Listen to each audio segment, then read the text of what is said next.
Hi everyone, welcome to my YouTube channel. This is Choices with Chichi and my name is Chagozima Dinju. It's so good to be back, guys. Whoops. I feel really good to be back. Honestly, it's been what, 6-7 months or so. Thank you again to all those who stopped to check on me. Nothing bad happened. If anything happened, it was good news. And yeah, he's the reason. Yeah, I had a baby and it's like 6 months, almost 7 months now. And it's been 6 months of being a mommy again. It hasn't been easy, but I'm grateful, super grateful for, for the blessing and the gift of my son. And yeah, I just want to pause a little bit and give a very big shout out to mothers and fathers. You guys are doing an amazing job. Whether you are expecting, whether you have conceived, whether you already have children, 1, 2, 5. I don't know if that there are people that still do 5 in this our generation anyway, but irrespective of where you are in this journey, it's such a blessing and you guys are doing a good job. So yeah, being a mom of 1 was like, yay, I have a boy, I have a baby. But then mommy of 2, my goodness. I'm not complaining, I'm just grateful for the opportunity, but honestly, it's not easy. I kind of wonder how our parents had 5. My parents had 5, 6, 10. Like 10, like 1 and 0. Yeah, well, a big shout out, like I said, honestly, for the stress, sleepless nights, the sacrifices, school fees, being there emotionally, the tears, the confusion, every single thing on behalf of your children. I'm saying thank you. Honestly, it's been 6 months of reflection too. So you guys, when I had my first son, it was like boom, I had a baby, right? Like, yeah. But this go around, guys, was very traumatic, to say the least. And I'm glad that I'm on this side and I'm smiling and I'm saying it and it just looks like yay. It was a very traumatic experience. I had a wonderful pregnancy period. I mean, I was still doing my videos when I was pregnant and a lot of people didn't even know. Yeah, so it was smooth. But the day it was time to have my baby, the devil just came. But I'm grateful to God that he has not stopped raising a standard, despite the devil's attempts to come like a flood over and over. Yeah, so the whole process was traumatic. Post delivery was even hell. Yeah, but I'm glad I'm alive, and it is based on that I am doing this video. Like I said, it's been 6 months of reflecting on life, really, and all that we have. So let me even say that if you saw the title of this video and you still stopped to watch it, you guys are the realest MVPs. I'm sure somebody's just like, everybody has cancer. God forbid. Yeah, so hold up a little bit before you get overly dramatic and listen to what I have to say. So yeah, by the time I got out of the hospital, I had to go back to another hospital. I think I'll have this discussion another day and I'll give details and everything.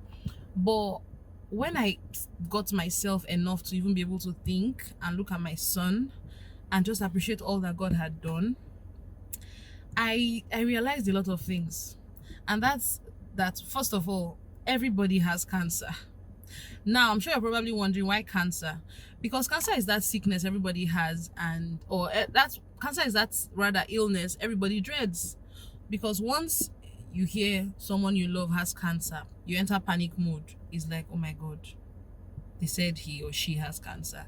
And that's because usually people who have cancer are unable to be cured.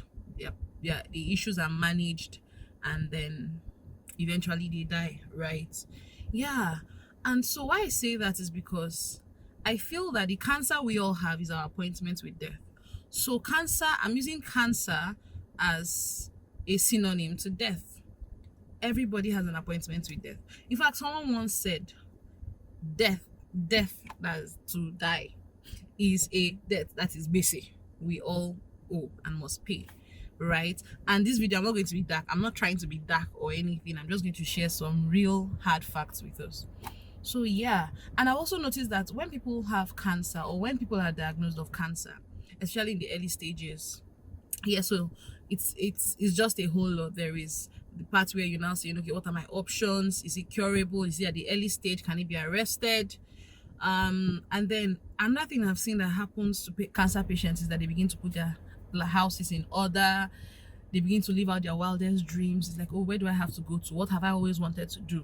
Then family members come around, everybody's just, and it just hits me like, why do we always have to wait for those kind of dramatic incidences to happen before we now calm down and begin to enjoy life like we're supposed to? Right? So today I'm bringing you news. Everybody has cancer. Everybody has an appointment with death. I cheated death some 6 months ago, and some people actually beat cancer, right? But it's only temporarily. And I'm saying all of this to say you shouldn't think of death when you're living. It's not like, oh, you're going to wake up every day and be like, oh, I didn't die. Yeah, but I think this is a call basically to get people to begin to live their best lives like yesterday. Guys, live your best life like yesterday. All you have been called to do, this is a time to, quote and unquote, respond to the call, the clarion call over your life. Because guys, I saw something. My eye saw something, right? So there is a reason why the Bible says it in Psalms 90. Oh God, teach us to number our days. You get why? You get why the Bible said it, to teach us to number our days, that we might apply our hearts to wisdom. Now, everything that you have to learn, anything you go for someone to teach you, is probably a new knowledge or a new skill.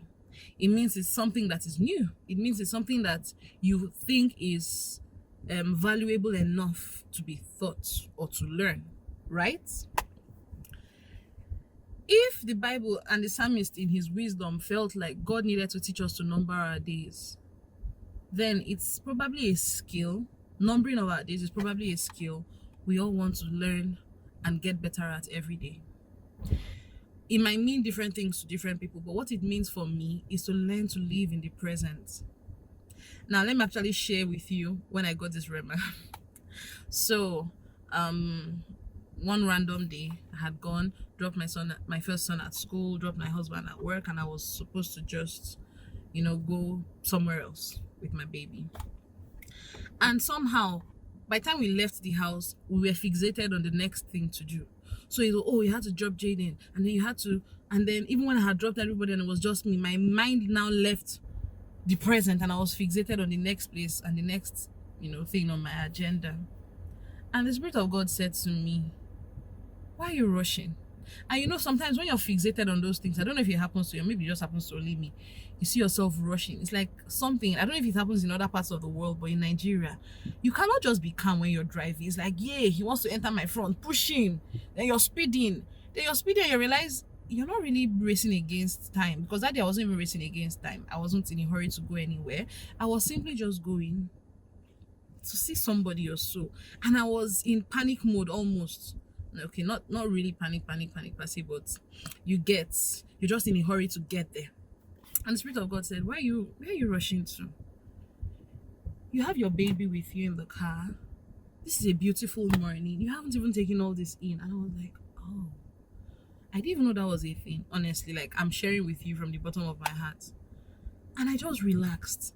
And I calmed down all the way from 100 kilometers per hour. And I started driving at 40, and I left the speed lane for people who were in a hurry.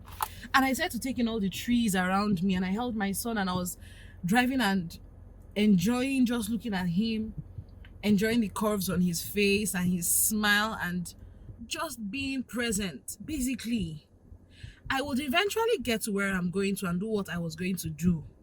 But can I just enjoy this moment? And I think that's all I'm sharing with you. If you get this, if you understand it, if it means anything to you at this point, then I'm really happy, and I think that this video should end. Guys, what I'm trying to say is this: let's learn to live for the present. Problem no dey finish. Wahala doesn't end. Hustle, my goodness. Like, we're going to keep hustling, and I'm not telling anybody to stop hustling. I'm just hustling. I'm just saying, when it's time to hustle, hustle. When it's time to rest, rest. When it's time to enjoy, enjoy. We must understand times and seasons. You can't do without times and seasons in life. Let me read something from Ecclesiastes 3 for you. So Ecclesiastes 3 says, I'm just going to pick some points that are relevant so that my video is not too long. It's already 10 minutes. Yeah, so it says, for everything there is a season. Ecclesiastes 3, and I'm reading the Life Application Study Bible.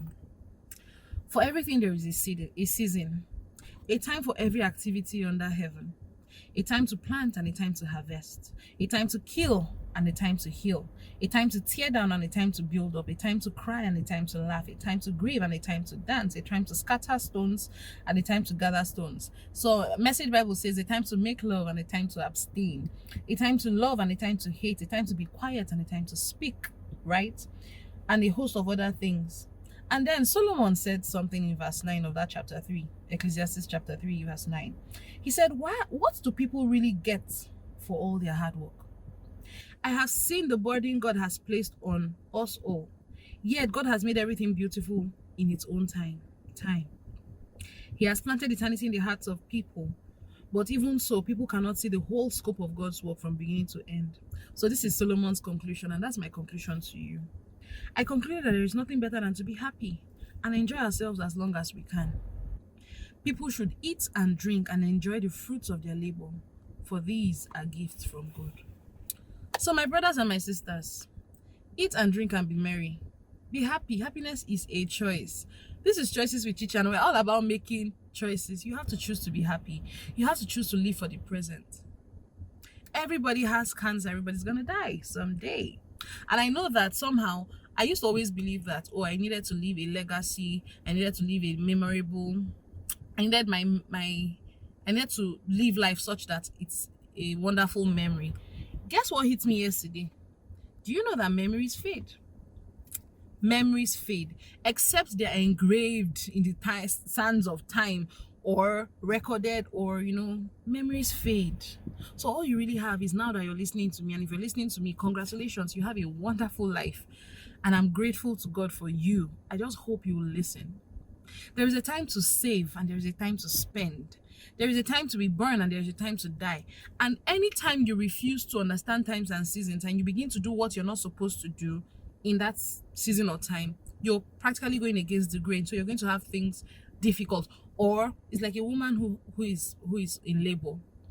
It's time to push the baby out, and then you're telling yourself, oh no, not time. I want it to enter next tomorrow so that he'll be my birthday mate. Yeah, you're going to have it very difficult. So we need to understand times and seasons in our lives and pray for wisdom to know what to do per time. But one thing I'm sure is that every moment you have is a gift, and you must take advantage of it. That is one time and season that is constant. Taking advantage of the times and seasons, taking advantage of the present rather. So for some people, that might mean just letting go of that hurt. For some people, being happy and living your best life yesterday would mean forgiving somebody. It could mean getting that braces, buying that hair, reaching out to that person, gifting that person, whatever it is you have said you wanted to give them. It could mean some people need to mend a broken relationship. No time, guys, no time. There are different kinds of cancers. There are different ways we're gonna die, and you can't cheat death when it comes. But the question is, when you go, how are you going and where are you going to?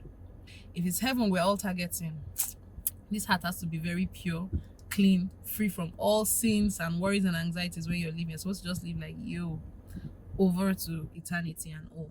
So don't let anything weigh you down. See now, call that person and make up. Tell that person those love words. Somebody needs to go and check one girl or say yes to that boy. I mean, do what you're supposed to be cool. There's no time. Anyway, again, in that verse 22 of chapter 3, he said, there is nothing better for people than to be happy in their work. And if you know Bible, every time there is emphasis, every time something is repeated, it's for emphasis sake. I said all I have to say. I'm glad to be back, and I thank you for those who missed me and those who reached out. Next week I have something really interesting. You should sit back and anticipate. Meanwhile, go and do what you're supposed to do. I love you guys. If you haven't subscribed, subscribe. Share, comment, you know the deal. Yeah, it's 15 minutes. Ciao ciao.